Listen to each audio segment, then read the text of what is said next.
Literal na makapigil hiningang dahan-dahang pagbaba ng mga rescuer sa isang bangin sa Del Gallego, Camarines Sur. Sa di kalayuan, may nakataob na pampasaherong bus na suportado lang ng mga puno sa baba. Maya-maya pa, dalawang labi ang magkasunod na nakuha, pero dalawang iba pang bangkay ang naipit sa loob ng bus.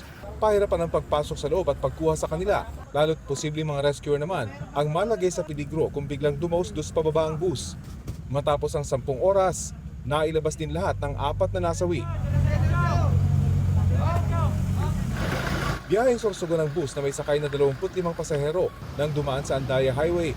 Based sa namin sa interview, is galing ito ng Quezon City sa Cubao, papunta ito ng Gubat, Sorsogon. 4 po yung namatay, saka yung the rest po na 23 is not injured. Patuloy pa ang investigasyon, pero sa inisyal na impormasyon, lumalabas na nakatulog umano ang driver, kaya ito nawala ng kontrol sa pagmamaneho. Pero sa kwento ng ilan sa mga nakaligtas na pasahero, nagising po ako bago uminda po yung driver na masakit yung tagaliran. Sabay po yung inspector po. Ginilid po yung bus. Nahulog po kami sa bangin.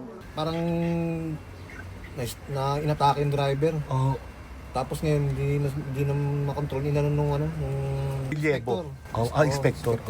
Kinabig niya kasi nasa kaliwan side na siya eh. Oo. Tapos tinodo ng kabig dito sa pakanan. Opo. Kaya dumidiretso na kami sa bangin. ilang pasahero ang naghanap ng paraan para makalabas at makahingi ng tulong.